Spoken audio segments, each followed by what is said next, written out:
All right, and welcome to the Freak Show.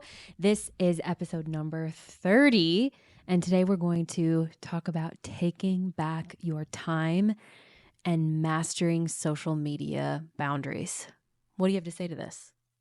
I think this is a life-changing topic, potentially a life-changing topic for a lot of people. I know it has been for me, so I'm excited to get into it. Mm-hmm. Yeah. I mean, how many times have you picked up your phone and you think you're just going to look at something really quick, like a text message, but then your brain automatically opens Instagram or X or Facebook or pick your poison?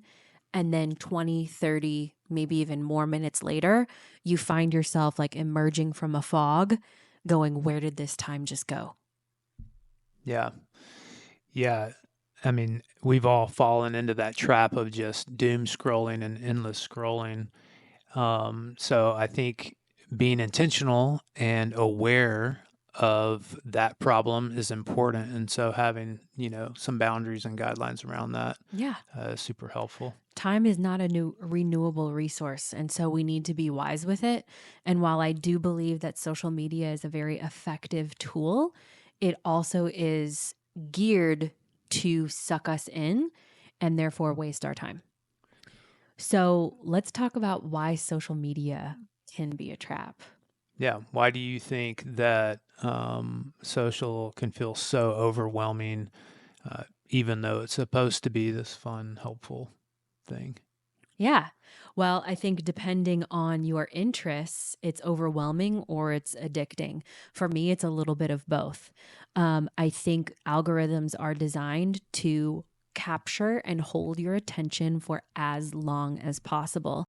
And especially in this election cycle, my feedback loop is a lot of election details, a lot of stuff about, what could happen if, or, how dire things are in the world. And I'm not denying that there are some very dire, nefarious things happening right now. But I don't think, evolutionarily speaking, we are meant to take on that much information and that much stimulation on a daily basis, especially when we're moving from point A to point B and we pick up our phone.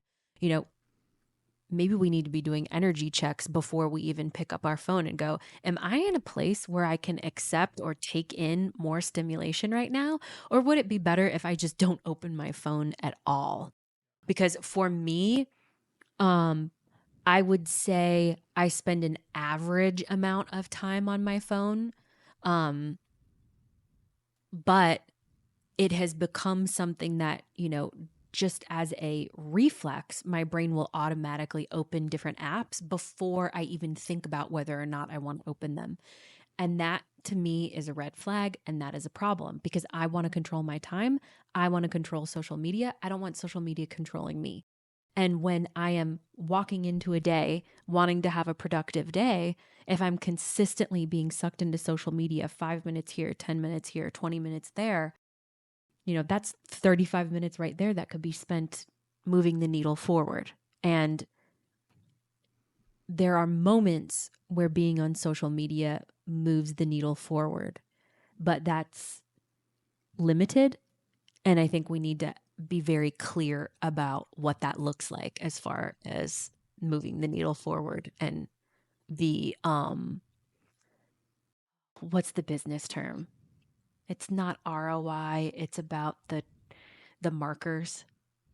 Well, I don't know, but I like the upside of being on there versus the downside. No, it's when you're tracking something and you want to know if it's working. The efficacy. Yeah, the efficacy. Yeah. Basically, you want to make sure that if you are using social media to move the needle forward, you have boundaries in place. KPIs. So what you're thinking? Yes. Okay. Thank you. KPIs. And what does KPI stand for again? Key performance indicators. Yes. Okay. Thank you. Thank you. Thank you. Thank you. You So, but I wanted to say something too. What I found that happens often to me was if I have my checklist of these are the things I want to do today, and get accomplished if when I was in the habit of picking up my phone and going through all my apps like mindlessly, what I found was whenever I would get to a task that might take a little more brain power or might seem a little more like it's going to take more Involved. effort, I would just it was like my brain was like, nope, immediately pick up your phone and look at social and like try to like I guess Get a basically quick dopamine hit. distract yourself versus just diving into whatever needed to be done. So that became habitual. You know, if I had a twinge of this is going to be a difficult task, my brain would say, go ahead, pick up your phone and just start scrolling on Do social something and looking easier. for something there. Yeah. Mm-hmm. So I think we should talk about our personal experience with social media. We talked about how social media can be a trap and how we've both been entrapped by social media. But why don't we talk about what led up to our social media fast that was now 2 weeks ago? We took a 7-day social media fast. So why did we do that? I'm trying to remember exactly what led up to it because we kind of came to the conclusion At the same, separately, but at the same time. yeah, at the same Yeah, time. because I told you that I had deleted all the social apps off my phone, maybe a day after I did it, and you said that you were doing the same, had been doing the same thing. So I think it was just a matter of, for me, what was happening was I felt foggy and I felt like I just got to the point where I wanted to take everything out of my daily life that was contributing to, not having a sense of a pure mind. So, one of the biggest things was social media because so much of it is, especially right now with all the uh, election stuff going on, is just such BS. I mean, you go on Twitter or X or whatever, and you see posts that say this about Trump, but then you scroll down a little bit and it says the exact same thing about Kamala. So there's just so much, or Kamala, excuse me, so much just BS out there that fills your mind and is out there with the intention of driving fear, driving anxiety, and keeping you searching for those posts that are going to reinforce your the perception that you already hold. So for We me, it was attract like energies. yeah. And if you're not feeling great, you're going to attract not great energy. So for me, it was just about I overall feel fine, but in this category in my mind, there's just way too much Yeah. social media and other people's opinions that I'm trying to Well, process. and if you listen to episode 29, which the title of that one is What Happens After You Achieve a Big Goal, we both were in this state of, okay, what happens next? And there was some fear around that because we had been working toward achieving this goal for so long. Then we achieved it, and there was kind of a letdown. And so that combined with all the stimulation and all the energy that is on social media, for me, it just felt like A, this doesn't feel good. B, I feel like I'm wasting my time and I'm not very clear on how I'm going to move forward. And so I want to reduce the noise and I want to get clear on how I want to feel. And when I turned 38, I decided my word for the year was harmony. And my question for the year was, is this harmonious with who I am becoming? And spending time mindlessly on social media is not harmonious with who I am becoming. And so doing a 7-day fast was so effective because it's enough time to really get into a new routine. And it was enough time for me to go, I feel very different. Not only have I been infinitely, like truly infinitely more productive during this period of being off of social media, but mentally I feel lighter and clearer and my energy feels better because I don't have all of these constant inputs.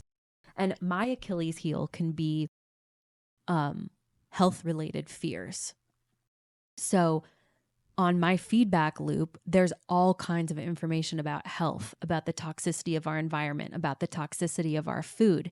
And so keeping that on a constant loop and seeing that multiple times a day also created more fear in my daily interactions because it was always top of mind. And when I removed that, I felt much less fear as well. Well, I mean, it makes sense because all social media does, not all social media does at this point, but so much of it is all just putting all of the world's problems in your face all the time. And so then you feel like you have this responsibility of, well, I got to figure all this stuff out. When that's just, it's ridiculous to even think that you have the capacity to do that. And a little bit And arrogant in and that at the way. end of the day, like you're not really doing anything about it. You're just consuming it Yeah. over and over and over again. So Hmm. of course you're going to feel that way. Yeah. And so now, our business is marketed on social media. Our app, the Freak app, which is out now, is marketed on social media. Much of what we are creating has a very important social media aspect to it. So while maybe in our heart of hearts, in a few years, we would love to completely get off social media, we are not naive enough to think that it doesn't serve a very powerful purpose. Sure. So now the question is, how do we move forward with a healthier relationship to social media and actually create boundaries around our relationship with it? And so I actually, this is an interesting point. I used ChatGPT to help me come up with a plan for how I want to use social media moving forward.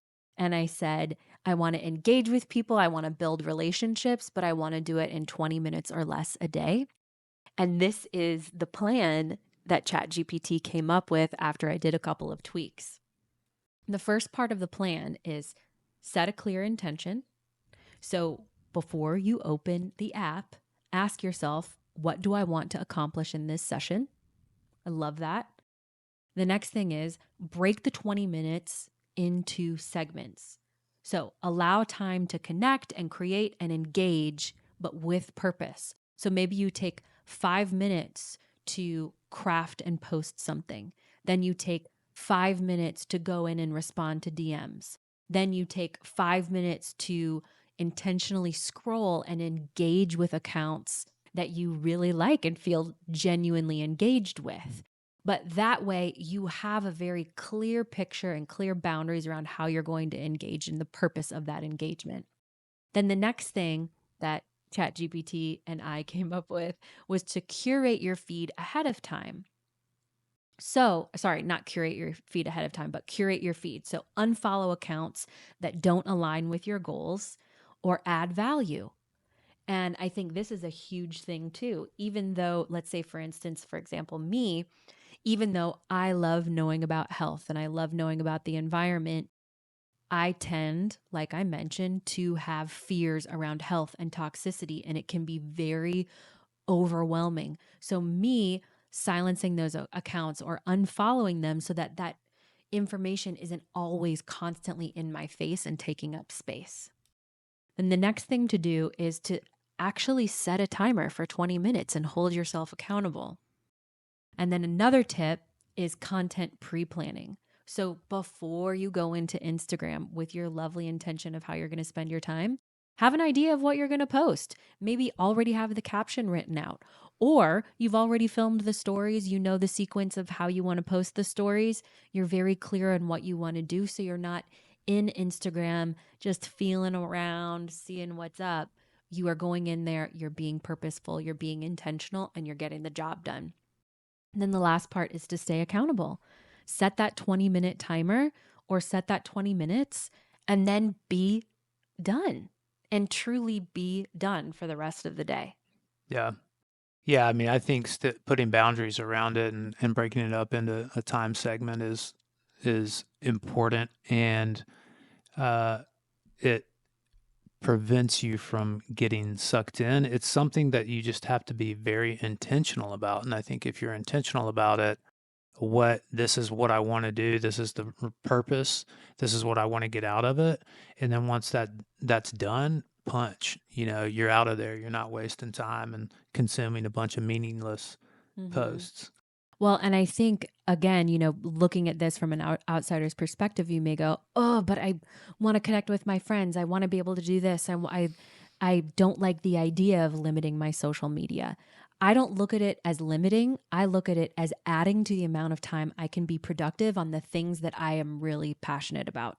So, in that week of doing a social media fast, I wrote an entire book outline with 10 or 11 chapters, and I fleshed it all out. I think I wrote 15 podcast episodes, Mm-hmm. um, along with a bunch of other things, being the mom of a 2-year-old, being the wife of an Me. incredible husband who, we do a lot of real estate related things that take up a lot of our time. So, I mean, just writing the book outline and 15 podcast episodes is a lot, but that was done within a matter of like 2 days. So, I had 3 other days of all of this open time to be incredibly productive on the projects that mean so much to me, that over the last couple of months have been dragged out because time was wasted on social media, or in between tasks, I was opening my phone and tuning into social media and getting distracted. Yeah. Well, I think there's a misunderstanding that we have to have social media at this point to be successful. I don't, maybe an unpopular take, I don't know that that's necessarily true. Mm-hmm. I think that there are drastically diminishing returns after a certain point that you're utilizing social media. You hear people Agreed. talk about being 100%. contributors versus consumers. If your ratio of contributing to consuming is way off and all you're doing is consuming, that's not productive. That's not productive whatsoever. So if once you hit that point, once you look at it as a task of something that you need to do from a business perspective or whatever you're trying to achieve, that's it. Because from that point on, it's a diminishing return. Yeah. And I want to be known as a creator, not a consumer in Yeah. every area of my life. So, implementing the plan and staying consistent is obviously super important, because you can do a 7-day social media fast and feel great and then fall right back into it. So, the idea for us is to have that very intentional 20-minute plan and then stick to it. And I would say both of us have been able to do that. I think there may have been one day, maybe 2 days over the last couple of weeks where I've spent a little bit more time than that. But I would say many of the days I've spent even less time Hmm. than 20 minutes. Yeah. So I think we've been doing a really good job of holding ourselves accountable there. Yeah. Would you agree? Honestly, I feel so much better in general, being off social media. So I'm not really, you're much more consistent as far as posting and creating content and everything. And I don't do a whole lot of that unless you uh, tag me in Prompt it you? and I share it. But, I've just been felt so much better being off it almost completely that after the first couple days, like it hasn't really even been hard, and I haven't really wanted to go back to it because I recognized the difference in how I was feeling mentally and my clarity and Mm, just that space. So yeah. And for those of you who maybe don't have a partner that can hold you accountable or whatever, I wanted to provide some resources. And so I did a little bit of research on apps that you can download that will hold you accountable for your usage on social media. And I believe they can hold you accountable for your usage on other apps as well. But screen time is one of them. Digital well being is one. And then if you want more advanced features or cross device tracking, which sounds very invasive, Freedom and Rescue Time are popular third party apps that work on multiple platforms. So those are some great resources if you want another app to be like, hey, you've been on this too long, let's get off. freedom and rescue time, that's very telling based on the names of those apps. Yeah, Freedom and Rescue Time. So, the key to making social media work for you is to create consistency in setting limits.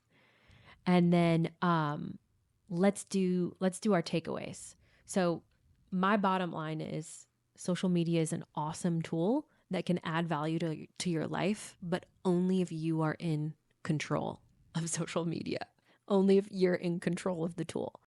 By setting boundaries and breaking your time into focused segments and being intentional, you can take back your time, take back your freedom, you can rescue your time, and use it for what really matters, which is building the life that you desire on the frequency that you want to live on. Yeah, and I mean, my takeaway is the same thing, so I won't say it again, but I would just encourage you, if you're someone who admittedly, like me, has spent way too much time just doom scrolling and subconsciously picking up your phone and cycling through your apps, 3 times in a row and forgetting which one you just closed out and just opening it right back We've in, all been there. No right back judgment. up. Take a break, take a couple days, take a few hours, if that's the first step, and just you'll see how big of an impact it has. Yeah. All right. So, question to leave you with, question to ponder. How much time are you currently spending on social media? And how would your day change if you limited that time to 20 intentional minutes? Try it out and let us know how it goes. Thank you for tuning in. We hope that you live on purpose and live on frequency.